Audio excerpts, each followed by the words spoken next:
Breaking news. Canon Rumors has leaked actual pictures of the new Canon R6 Mark II, and Fuji Rumors has leaked the full specification list for the X-T5. I'm going to give you all the details and tell you how that new X-T5 compares against your favorite cameras like the X-T4, the X-H2, the Canon R7, and more. But first I want to tell you about our sponsor, Squarespace. See, every professional has learned that in the past couple of months, we cannot rely on social media. Twitter literally just got bought out, and who knows what's going to happen to it now. You need your own web presence, and the best way to do that is to get started at squarespace.com/Tony. Squarespace is your stable, forever home on the web. You can get your own private domain with your name and your own email address, not gmail.com, but whatever you can think of, and you can use that forever. Social media, which is probably what you're using now to share your work with the world, it's incredibly unstable and unreliable because you are the product they are selling, not your product. Head to squarespace.com/Tony today and get your own website set up. You can try it out for free. And after you love it, use the coupon code Tony and get 10% off. But I promise this is going to make a big difference in how you present your personal work or how you build a business. Thanks, Squarespace. First, I want to thank Canon Rumors for sharing these images of the Canon R6 Mark II, which should launch tomorrow. Now, I've already covered all the specs, and they're not that exciting. It's 24 megapixels, same frame rate as the R6, most of the same features, but there are some updates to the body that some people are really excited about. Now, you don't see much different in the front except for the R6 Mark II. It's still got the same flippy screen, but look at the top. This is what's exciting. There's a little switch between stills and video on the left side where the power switch used to be. I always hated how Canon put the power switch on the left because with these mirrorless cameras, you're always turning them on and off. And I pick up the camera with my right hand. I want to just be able to turn it on with my thumb and shoot real quick with the shutter. And that's what they've finally done. They finally put the power switch so that your right hand can access it. And that just saves you that split second and allows you to more easily turn it on and off, which means your battery is going to last longer, which was actually always a problem with the R6. So thanks, Canon, for making those updates. And as we look at the back, we can see it did not get the cool thumbstick/dial from the Canon R7. I'm totally okay with that because these controls have always worked just fine. And if we look at the side view, we can see really virtually unchanged, still has the same two UHS 2 SD card slots, no CF Express or anything like that. Canon tomorrow is also launching the 135 f1.8 portrait lens, an update to their older DSLR lens. If you are a portrait photographer and you like tons of background, you like that a prime lens kind of forces you to have some consistency in your work, it helps build a style, it helps build a consistent portfolio, then you'll probably like this lens. For me, I still am going to be shooting with Canon's 85 f1.2 because I like working a little bit closer to the subject. I like that it doesn't completely compress everybody's facial features. But some people are absolutely going to love this new lens. And if it's a similar quality to the 85, then it's going to be absolutely mind-blowing. The price, pretty expensive too, especially because it's almost as much as that camera we just looked at $2,100. But most photographers will spend more on the lenses because it actually makes a bigger difference in the final image quality. So we're excited to see those two launch tomorrow. Now, coming to you from FujiRumors.com and Nokashita, who's a Twitter user who shares frequent leaks from Japanese camera companies, is the new X-T5. The X-T5 is Fujifilm's analog-like camera. It's built in the design of 70s and 80s SLR film cameras. It's available in silver and chrome like the X-T4 here, which I think is fashionable, especially if you like the retro vibe. I always liked having this. And if you look at the cover of my photography buying guide, you'll see a picture of this exact X-T4 on there because I think it's the most beautiful camera that I own. But functionally, it's also one of my favorite to use because I can dial in all the settings in manual mode without ever having to look at a screen. And I get enough screen time. So I'm really excited that I can have these analog controls. This is pretty much what the X-T5 is going to look like, except the X-T5 is actually a little bit smaller. It's about 8% lighter and about 6% smaller based on volume. So it's enough that you can feel it a little bit in your hands, but you're not going to be like blown away by it. People are mad about a couple of things though. One of them is that the electronic viewfinder is unchanged. It's the same viewfinder from the X-T4 and the old XH1, and that means it's 3.7 million dots, which is a very low resolution 1280 by 960 viewfinder. Now actually, I think these 3 million dot viewfinders are okay for general purpose use. They're good for portraits and street photography, and I never really notice any problem with it unless I'm shooting a small subject in the viewfinder, which is something that constantly happens with wildlife photography. At that point, I start to notice the pixelation because my eye is focused on a small part of the viewfinder and you can see the individual pixels, especially if you're trying to enjoy nature and just the bird watching element of wildlife photography. That low resolution viewfinder kind of ruins it for me, so I wouldn't recommend it for that. For that, I wish they'd put in a higher quality viewfinder, especially because they just launched the XH2, which has a much sharper, nicer viewfinder. Why couldn't they reuse it? Well, it's clear they were focused on getting the size and weight down, but also keeping the cost down. And that higher end viewfinder would have cost more. I think that's a bit of a mistake because the X-T5 exists solely to improve the user experience. The XH2, the more functional camera, has more features, has 8K video, can do a little bit more, but it has the oldie DSLR design with the PASM modes, and the X-T4, X-T5 do away with all of that, and they go with a much superior analog system. I've owned every single X-T camera for my own personal use, and I pick it up because I enjoy the experience, and a bigger, brighter, sharper viewfinder would help me enjoy it and make me use it more. The new sensor is really the big advantage of upgrading, and it's a 40 megapixel sensor. That same sensor that we've been shooting with in the XH2. Our review for that will be out soon, so be sure to subscribe to see that. And it promises 7 stops of 5-axis sensor stabilization. That's up half a stop from the X-T4's sensor stabilization. In my own testing of the X-T4, I found those numbers to be extremely exaggerated. I found the sensor stabilization in the X-T4 to be closer to about 2 stops in practice. And I have an extremely steady hand. So it was almost negligible, but the fact that Fujifilm incremented that number means to me that they did improve upon it, and so it's definitely worth retesting, and maybe it will solve that problem. The sensor, people are going to be disappointed by this, it is not a stacked sensor. And if you're not familiar, the latest generation of high-speed, high-end cameras have stacked sensors that read out very quickly, faster than a mechanical shutter can in some circumstances. And what this allows us to do is to shoot silently at high frame rates without any rolling shutter. It also means video will have lower rolling shutter. Rolling shutter is the diagonal effect that happens when you're panning left and right. And indeed, with the XH2 or the new X-T5, if you're trying to shoot sports with the electronic shutter, the silent shutter, you're going to get unacceptable rolling shutter because it does not have a stacked sensor. Stacked sensors tend to be much more expensive. If you want that, then you have to go to the Fuji X-H2S, which is lower resolution and more video-centric. Like the X-H2, the X-T5 will offer pixel shift, where the sensor moves around and creates a higher resolution stitched image at up to 160 megapixels. The camera has to be on a tripod, and Fuji does not offer any sort of movement reduction.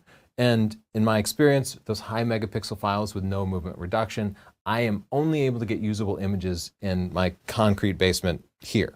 But even if I go to the second floor of my house, the house moves too much to get usable images out of it, and forget actual landscape photos where you might actually want that high resolution because things like moving leaves, moving water completely ruin the image. Still, it's Fuji's first generation of pixel shift. There's always room for improvement, and they've been good about giving firmware updates for their latest generation of cameras, at least.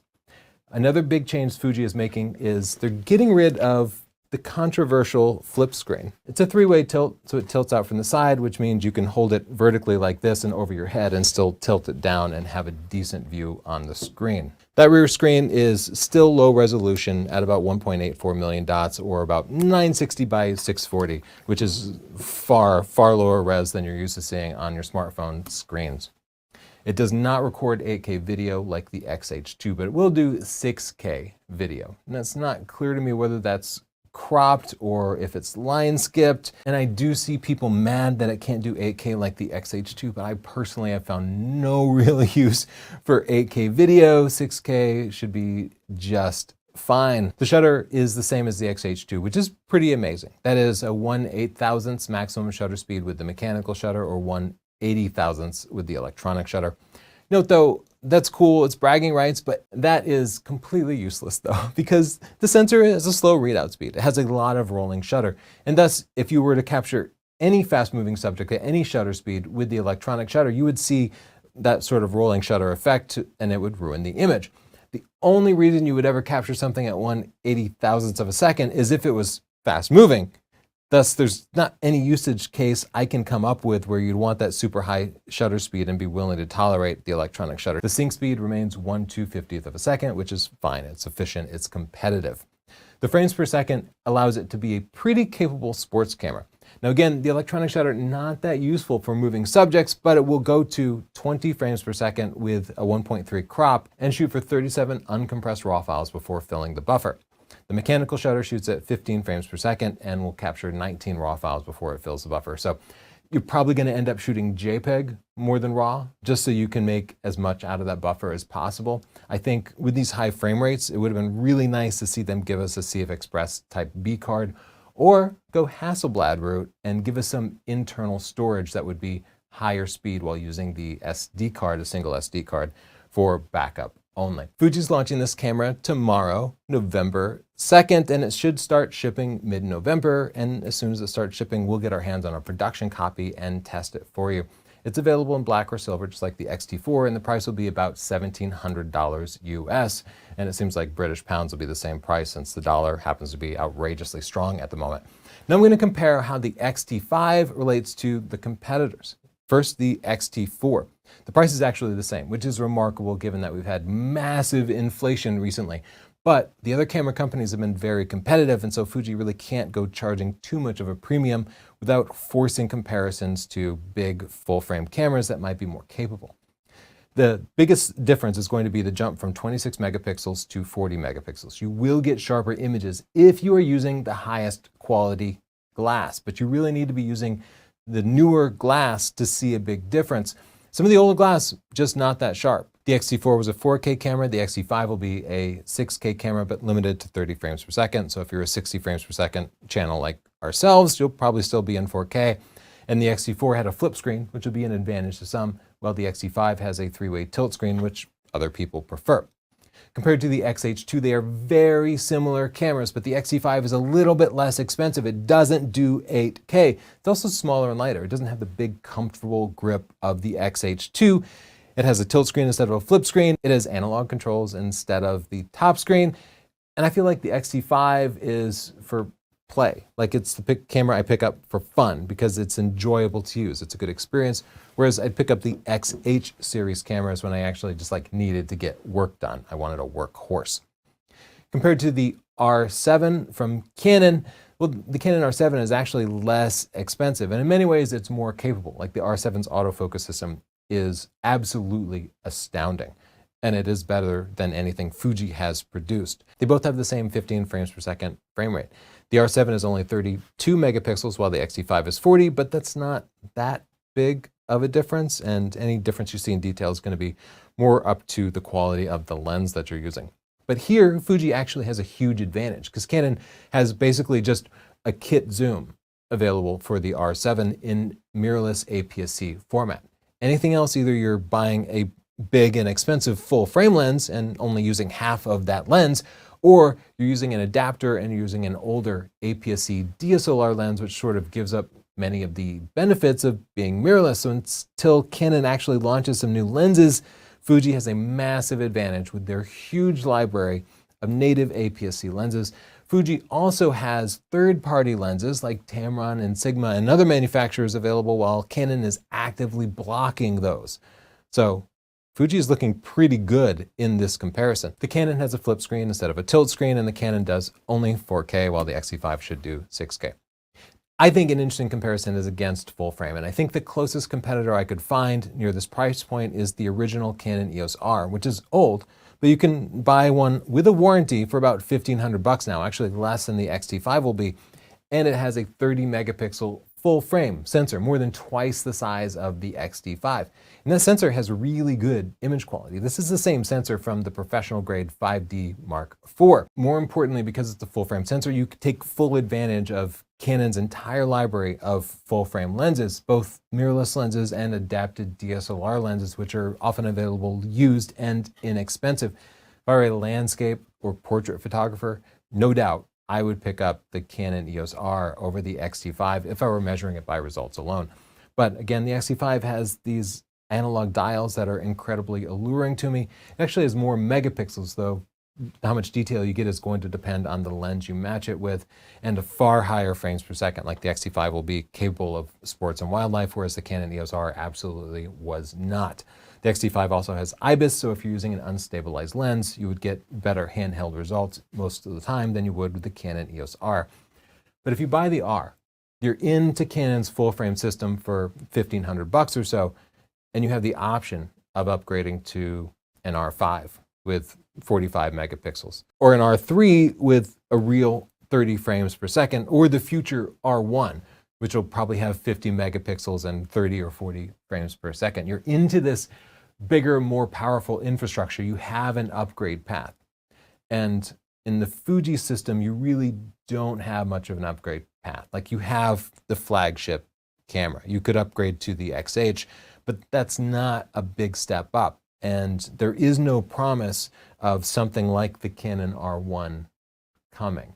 So I encourage you to think long-term when you're evaluating these cameras. Don't just think about the features of the camera body, but think about the entire infrastructure, the entire system. In the comments down below, tell me what you think of the new Fuji X-T5, whether you'll buy it or whether you think the competitors are looking a little bit better now.